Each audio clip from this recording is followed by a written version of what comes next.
नमस्कार, मैं अहमद सोनू आप सभी का अरोमा क्लासेस पे स्वागत करता हूं। वर्ल्ड मैप सीरीज में आज मैं आप लोग के लिए एक बहुत ही महत्वपूर्ण टॉपिक लेके आया हूं, जिसका नाम है विश्व के घास के मैदान, grass lands of the world. इससे भी बहुत सारे प्रश्न पूछे जाते हैं।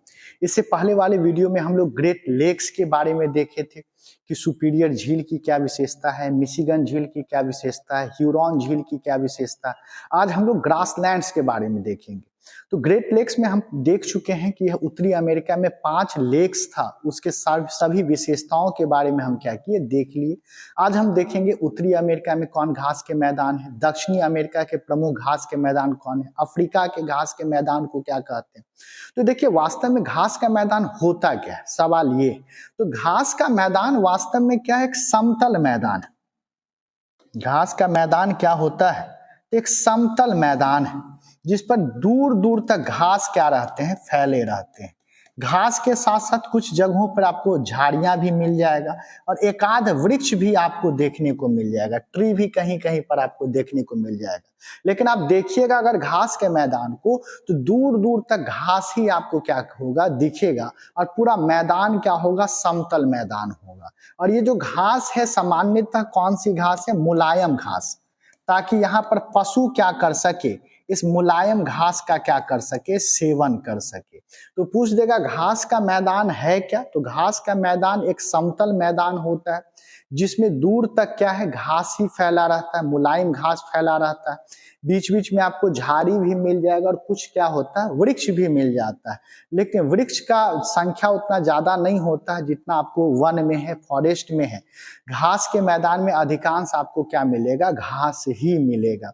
जैसे आप पढ़ते होंगे हर्ब्स, श्रब्स और ट्री के बारे में आप पढ़े होंगे, बायो में औषधि, झाड़ी और वृक्ष के बारे में पढ़े होंगे। तो यहाँ पे ज्यादा हर्ब्स है, यानी कि आपको ग्रास क्या होगा, ज्यादा मिलेगा। अब है कि घास का मैदान कहाँ पाया जाता है। तो देखिए, हम बताए थे कि अगर अत्यधिक वर्षा होती है तो वहां पर क्या होता है, सदाबहार वर्षा वन होता है, यानी कि वहां पर एवरग्रीन फॉरेस्ट पाया जाता है। यानी कि जहां भी भारी वर्षा वाला क्षेत्र होगा वहां पर वन की संभावना अधिक होती है, फॉरेस्ट की संभावना अधिक है। यानी कि भारी वर्षा वाले क्षेत्र में फॉरेस्ट ज्यादा मिलेगा, वन आपको जो है ज्यादा मिलेगा। अगर वर्षा बताए थे कि 50 सेंटीमीटर से कम, यानी कि 50 सेंटीमीटर से कम अगर वर्षा है तो वहां पे क्या है, मरुस्थल पाया जाता है, वहां पे डेजर्ट पाया जाता है। तो घास का मैदान कहाँ पाया जाएगा, जहां पर माध्य वर्षा, मॉडरेट अमाउंट में रेनफॉल जहां होगा वहां पर क्या पाया जाएगा, घास का मैदान पाया जाएगा। इस क्षेत्र में ना तो इतनी अधिक बारिश होती है कि भाई यहाँ फॉरेस्ट आ जाए, ना तो इतनी कम बारिश है कि उस क्षेत्र का भूमि ही बंजर हो जाए, मरुस्थल में तब्दील हो जाए। तो यदि आपसे प्रश्न दे दे कि घास का मैदान किस क्षेत्र में पाया जाता है, तो वैसे क्षेत्र में पाया जाता है जहां पर माध्यम वर्षा हो, मॉडरेट क्या हो, रेनफॉल। अब देखते हैं घास का मैदान कितने प्रकार का होता है। तो घास का मैदान 2 प्रकार का होता है। एक को कहते हैं उष्णकटिबंधीय घास का मैदान, ट्रॉपिकल ग्रासलैंड, और दूसरे को हम लोग कहते हैं शीतोष्ण घास का मैदान, यानी कि टेम्परेट ग्रासलैंड। तो देखते हैं उष्णकटिबंधीय घास का मैदान या शीतोष्ण घास का मैदान क्या होता है। तो ग्लोब पे हम लोग देखते हैं कुछ प्रमुख अक्षांश है, जैसे 0 डिग्री अक्षांश को हम विषुवत रेखा कहते हैं, इक्वेटर कहते हैं। 23.5 डिग्री उत्तरी अक्षांश को कर्क रेखा, ट्रॉपिक ऑफ कैंसर कहते हैं। 66.5 डिग्री उत्तरी अक्षांश को हम लोग आर्कटिक वृत्त कहते हैं, आर्कटिक सर्कल के नाम से जानते हैं। अगर हम दक्षिणी गोलार्ध में आ जाते हैं तो 23.5 डिग्री दक्षिणी अक्षांश को हम लोग क्या कहते हैं, मकर रेखा कहते हैं, ट्रॉपिक ऑफ कैप्रिकॉर्न कहते हैं। और 66.5 डिग्री दक्षिणी अक्षांश को हम लोग अंटार्कटिक वृत्त कहते हैं, अंटार्कटिक सर्कल कहते हैं। तो सूर्य का रोशनी वर्ष भर आपको कर्क रेखा और मकर रेखा के बीच सालों भर गिरता है, यानी कि कर्क रेखा और मकर रेखा के मध्य सालों भर हाई टेम्परेचर रहता है, उच्च तापक्रम रहता है। इसलिए कर्क रेखा और मकर रेखा के बीच के क्षेत्र को उष्णकटिबंधीय क्षेत्र या ट्रॉपिकल जोन के नाम से जानते हैं। तो वैसा घास का मैदान जो कर्क रेखा और मकर रेखा के मध्य मौजूद हो, उसको हम क्या कहेंगे, उष्णकटिबंधीय घास का मैदान कहेंगे या ट्रॉपिकल ग्रासलैंड कहेंगे। या इस प्रकार से लैटिट्यूड से पूछे तो ऐसे कह सकते हैं वैसा घास का मैदान जो 23.5 डिग्री उत्तर से 23.5 डिग्री दक्षिण के मध्य अवस्थित हो, उसको हम क्या कहेंगे? उष्णकटिबंधीय घास का मैदान। और यहाँ पर देखिएगा कर्क रेखा और आर्कटिक वृत्त के बीच के क्षेत्र को क्या कहते हैं? शीतोष्ण क्षेत्र कहते हैं। शीत प्लस उष्ण, शीत मतलब ठंडा, उष्ण मतलब गर्म, यानी कि ना तो यहाँ पर अत्यधिक ठंडा है ना तो यहाँ पर अत्यधिक गर्म है, यानी कि यहाँ माध्य तापक्रम है, टेम्परेट क्या है? रीजन है, इसलिए इसको क्या कहते हैं? शीतोष्ण क्षेत्र कहते हैं। तो कर्क रेखा और आर्कटिक वृत्त के बीच जो घास का मैदान हो, या नीचे देखिए मकर रेखा और आर्कटिक वृत्त के मध्य कोई घास का मैदान हो, उसको हम लोग क्या कहते हैं? शीतोष्ण घास का मैदान के नाम से जानते हैं। जैसे यहाँ लिख भी दिए हैं उष्णकटिबंधीय घास का मैदान, इसके बारे में लिख भी दिए कि कर्क रेखा एवं मकर रेखा के मध्य अवस्थित है, यानी कि अगर अक्षांश पूछे तो 23.5 डिग्री उत्तर से 23.5 डिग्री दक्षिण के मध्य यह क्या है? अवस्थित है। कुछ आपको उष्णकटिबंधीय घास के मैदान का नाम भी पूछ देता है, तो याद रखिएगा एक लानोस घास का मैदान है जो कहाँ है? साउथ अमेरिका में है, दक्षिण अमेरिका में। कंपोस जो है यह भी उष्णकटिबंधीय घास का मैदान है जो कहाँ है? दक्षिण अमेरिका में है। सवाना जो है यह कहाँ पर है? अफ्रीका में है। पार्कलैंड जो है यह कहाँ पर है? अफ्रीका में। तो इस प्रकार से प्रश्न बना देता है कि निम्न में से दक्षिण अमेरिका में पाए जाने वाले कौन से उष्णकटिबंधीय घास के मैदान है, यानी कि आपको ट्रॉपिकल ग्रासलैंड कौन सा है जो साउथ अमेरिका में, दक्षिण अमेरिका में क्या है? मौजूद है। तो ऑप्शन में या तो लानोस दे देगा या तो कंपोस दे देगा, या दे देगा अफ्रीका में पाया जाने वाला सवाना घास का मैदान किस प्रकार का घास का मैदान है, तो क्या कहेंगे? उष्णकटिबंधीय घास का मैदान है। तो सब के बारे में हम बारी बारी से देखेंगे, सबकी विशेषता बतलाएंगे, मैप पे लोकेशन भी हम क्या करेंगे? बतलाते चलेंगे। अगला है हमारा शीतोष्ण घास का मैदान। इसके बारे में हम बता भी चुके हैं कि यह आपको कर्क रेखा और आर्कटिक वृत्त के मध्य होता है, या मकर रेखा, दक्षिणी गोलार्ध में बात करें तो मकर रेखा और अंटार्कटिक वृत्त के मध्य यह क्या है? अवस्थित है, यानी कि उत्तरी गोलार्ध में कर्क रेखा और आर्कटिक वृत्त के बीच, और दक्षिणी गोलार्ध में मकर रेखा और अंटार्कटिक वृत्त के बीच क्या है? अवस्थित है। या अक्षांश पूछ दे तो उत्तरी गोलार्ध में 23.5 डिग्री उत्तर से 66.5 डिग्री उत्तर, और दक्षिणी गोलार्ध में पूछ दे तो 66.5 डिग्री दक्षिण से, सॉरी माफी चाहते हैं, 23.5 डिग्री दक्षिण से 66.5 डिग्री दक्षिण के मध्य क्या रहता है? अवस्थित रहता है।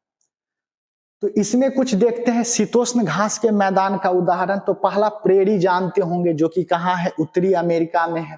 पंपास जानते होंगे जो दक्षिणी अमेरिका में है। पुस्ताज जो है वह क्या है? यूरोप में है। वेल्ड जो है वह क्या है? अफ्रीका में है। डाउन सुनते होंगे कहाँ का घास का मैदान है? ऑस्ट्रेलिया का। कैंटबरी कहाँ का है? न्यूजीलैंड का। अब देखिए दक्षिण अमेरिका की बात करें तो कंपोस भी घास का मैदान वहां पर है और पंपास भी घास का मैदान है, लेकिन कंपोस क्या है? आपका उष्णकटिबंधीय है, ट्रॉपिकल ग्रासलैंड है, और पंपास जो है वह क्या है? आपका शीतोष्ण घास का मैदान है। तो ऐसे आजकल प्रश्न फंसा देता है, दे देगा कि दक्षिण अमेरिका में मौजूद टेम्परेट ग्रासलैंड कौन है, शीतोष्ण घास का मैदान कौन है। अब देखिएगा कंपोस ऑप्शन ए में दे देगा, और आप याद किए हैं कि अच्छा कंपोस दक्षिण अमेरिका, आप टिक लगा दिए किसमें? कंपोस में। लेकिन कंपोस क्या है? ट्रॉपिकल ग्रासलैंड है। यहाँ पर आंसर हमारा क्या हो जाता? आपको पंपास हो जाता। तो ये भी देख लेना है कि ट्रॉपिकल ग्रासलैंड पूछ रहा है या टेम्परेट ग्रासलैंड पूछ रहा है। अब एक एक करके सब घास के मैदान के बारे में देखते हैं। सबसे पहले हम प्रेरी के बारे में देख लेते हैं, क्योंकि इसके लास्ट वीडियो में हम लोग उत्तर अमेरिका के झील के बारे में देखे हैं। अगर कोई नहीं देखे होंगे तो उसका लिंक हम उस वीडियो का डिस्क्रिप्शन बॉक्स में दे देंगे, आप जरूर देख लेंगे। देखिए प्रेरी घास का मैदान कहाँ मौजूद है, उत्तरी अमेरिका और यूएसए और कनाडा में क्या है अवस्थित है। अमेरिका में भी फैला हुआ है और कनाडा में भी फैला हुआ है। आपको पता होगा कि 49वां समानांतर 49th पैरेलल जो है यह किसको किसको अलग करता है, कनाडा को किससे अलग करता है, यूएसए से क्या करता है, अलग करता है।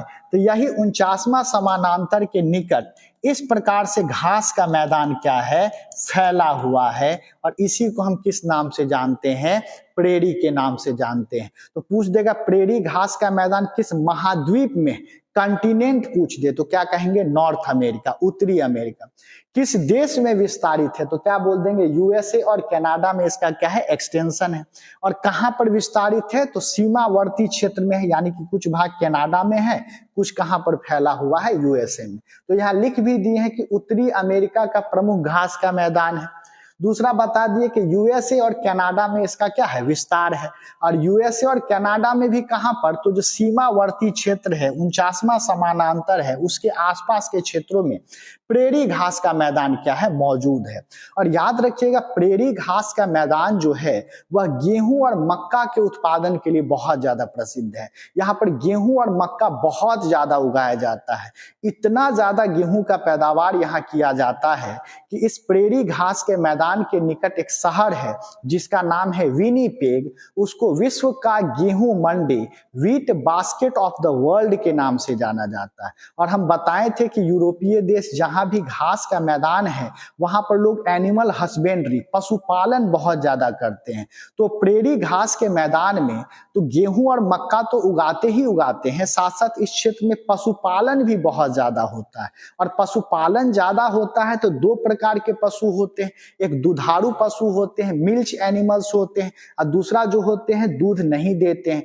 तो जो दुधारू पशु है उसके दूध का उपयोग डेयरी में किया जाता है, और जो दुधारू पशु नहीं है उनका मांस का उपयोग किया जाता है, जैसे भेड़ हो गया, बकरी हो गया या अन्य जंतु है उसके मांस का क्या किया जाता है, उपयोग किया जाता है। और यही कारण है कि अमेरिका के बहुत सारे क्षेत्रों में मीट उद्योग बहुत ज्यादा क्या है, फैला हुआ है। और यहाँ मांस प्रसंस्करण का किया जाता है, मीट प्रोसेसिंग किया जाता है। यहाँ को मांस को काट कर पैकेजिंग करके क्या करते हैं, बेचा जाता है। जैसे आप सुधा डेयरी में पनीर लेने जाते हैं तो पनीर को क्या किया जाता है, पैकेज करके आप तक पहुंचाया जाता है। उसी प्रकार से वहां पर जो मीट है उसको पैकेजिंग करके अन्य देशों में भी क्या किया जाता है, एक्सपोर्ट किया जाता है। और हम बताए थे मिशिगन झील के निकट एक शहर है जिसका नाम है शिकागो, वह क्या है, मांस प्रसंस्करण के लिए क्या है, प्रसिद्ध है। और शिकागो से बहुत ज्यादा क्या होता है, मीट को एक्सपोर्ट किया जाता है। या अगर देश में पूछ दे कि कौन सा ऐसा देश है जो मांस प्रसंस्करण के लिए प्रसिद्ध है तो वह कौन है, यूएसए है या अमेरिका कह लीजिए। तो यहाँ लिख भी दिए हैं कि यहाँ गेहूं एवं मक्का का अत्यधिक पैदावार किया जाता है। दूसरा, विनिपेग शहर में गेहूं का अत्यधिक उत्पादन होता है, इसलिए देखिएगा विनिपेग को क्या कहा जाता है, विश्व का गेहूं मंडी के नाम से इसको हम लोग जानते हैं। और प्रेरी घास के मैदान में अधिक पशुपालन किया जाता है, बहुत ज्यादा एनिमल हस्बेंड्री होता है। और ज्यादा पशुपालन होगा तो यहाँ मीट प्रोसेसिंग ज्यादा होगा, मांस प्रसंस्करण जो है इस क्षेत्र में क्या होता है, ज्यादा होता है। और मांस प्रसंस्करण किस क्षेत्र में, अगर हम अमेरिका में बात करें तो कहां पर है, तो शिकागो जो है वह मांस प्रसंस्करण के लिए प्रसिद्ध है। और बताए थे शिकागो किस झील के निकट अवस्थित है, तो शिकागो मिशिगन झील के निकट क्या है, अवस्थित है। और यहाँ सबसे जो मीट प्रोसेस किया जाता है इसको एक स्थान न्यू ऑरलेंस जो है वहां से मांस को क्या किया जाता है, निर्यात किया जाता है, एक्सपोर्ट किया जाता है। आपको मैप में ढूंढना है कि यह न्यू ऑरलेंस कहाँ है, क्योंकि हम शिकागो तो कल के मैप में हम आपको बतला चुके थे, इसका विशेषता बतला दिए। आपका काम है कि नॉर्थ अमेरिका का मैप लीजिएगा, इसमें देखिएगा न्यू ऑरलेंस जगह कहाँ पर है। तो अगर हम लोग उत्तरी अमेरिका को देखें, नॉर्थ अमेरिका को अगर देखें तो यही जो कनाडा और अमेरिका का जो सीमा है ये 49वां क्या है, समानांतर है।